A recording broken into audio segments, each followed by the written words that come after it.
Radio. Hans von Spakovsky is a friend of the show, senior legal fellow in the new Edward Meese III Institute for the Rule of Law at Advancing American Freedom. Hans, welcome back to the show, and a good morning to you.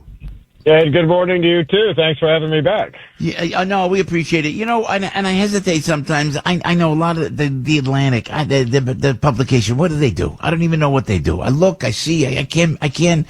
I don't know how they even exist. Are they selling anything? And then they go after Kash Patel. And I like that, Hans. Kash is going after them with a $250 million defamation suit against the Atlantic because they called him, he drank too much, this, that, and the other thing. And I think it's great. And I think Donald Trump blazed that path. You could sue some of these negative and false news outlets and give us your thoughts and how do you think that'll play out? Yeah. Trump has been remarkably successful because if you are a public figure in the past, it has been very hard to win these suits. And the reason for all of this is basically in 1964, in a case called New York Times versus Sullivan, the Supreme Court, and remember, the Supreme Court then was dominated by liberal justices. They created a double standard.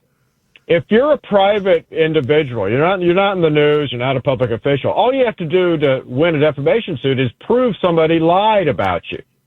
But if you're a public official, if you're Kash Patel, if you're Donald Trump, frankly, if you're Joe Piscopo, you have to prove not only that what they said about you was a lie, but that basically they either knew it was a lie, actual malice, or they engaged in a reckless disregard for the truth. In the past, that's been a very tough standard to meet, and that's what Kash Patel is going to have to meet, that high standard to win this case.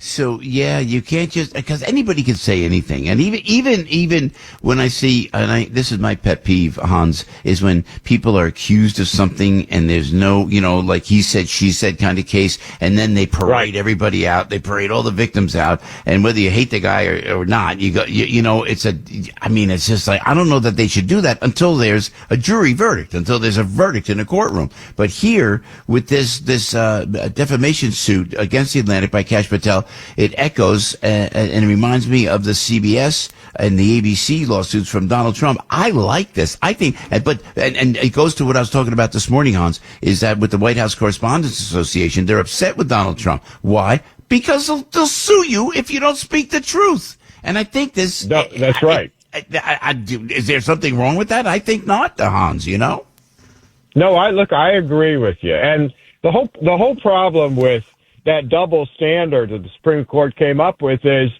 they just created it out of whole cloth. In fact, in several recent cases, Clarence Thomas on the Supreme Court has said the Supreme Court really needs to revisit this because there is no legal or constitutional basis for the Supreme Court to set up this second higher standard for public figures. And, that Atlantic article, Joe, is all based on what?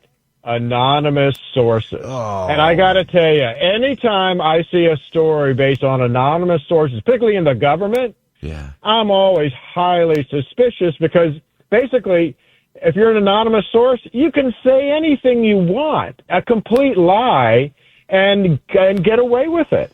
It's so true, and we wish Director Patel all the very, very best. I like the number.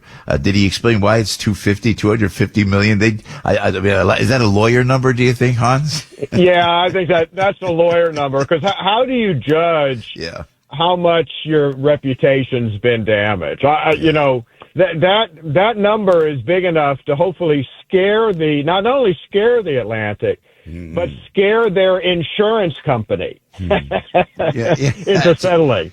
It's what it's for, and why they waste the time on them going after the wrong things. It's just for inflammatory, and it's so important that. And again, I'm going to reiterate it once. I've been talking about the White House Correspondents Association, why they are upset. The old timers, the ancient old guys like Dan Rather and Sam Donaldson, they're upset because you know what? They're caught. In my opinion, they are caught, and now they have to be responsible, and they just plain don't like that. Hans, let me switch gears for a second. Another leak from the Supreme Court. I'm sorry to throw this right right at you, but is that what I'm hearing? Another leak at the Supreme Court? We still don't know who leaked the first one, correct?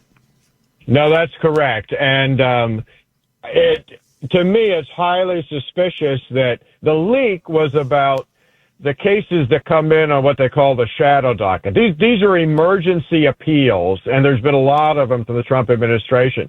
And when did this leak occur to the New York Times? Right after the newest, most liberal, most extreme justice on the court, Justice Brown Jackson, gave a public speech complaining and calling her colleagues irrational in the kind of decisions they've been making. I mean, she's the one that's irrational, but I suspect that leak came from her office. And let me tell you, that is a betrayal of the trust that has long been at the Supreme Court among the colleagues. Yeah, they disagree often on legal opinions, but there's always been collegiality, and she is helping destroy that. Could she be removed if they find that out and impeached, Supreme Court justice, perhaps, Hans? Well, that's only happened once in our entire history, a very, very, very long time ago. And it certainly won't happen if in the upcoming elections, Democrats take over the Senate and the House. You know what? I'm glad I threw it right at you, and you came back in a brilliant way. I appreciate that. And to go back to what Hans was talking about the Kash Patel $250 million defamation suit against the Atlantic, 24, just to reiterate what Hans just said. Just don't forget as you listen, please. 24 unnamed sources. Who's an unnamed source? How did they even get the printed? Who's the publisher that goes, no, nobody put their name on it? Oh, no, sir, no, ma'am. Then don't print it. Don't print it, for crying out loud. Right. Oh my goodness gracious. Yeah, that's incredible.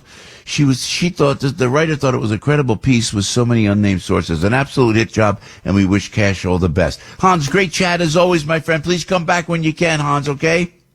Happy to do it. Thanks.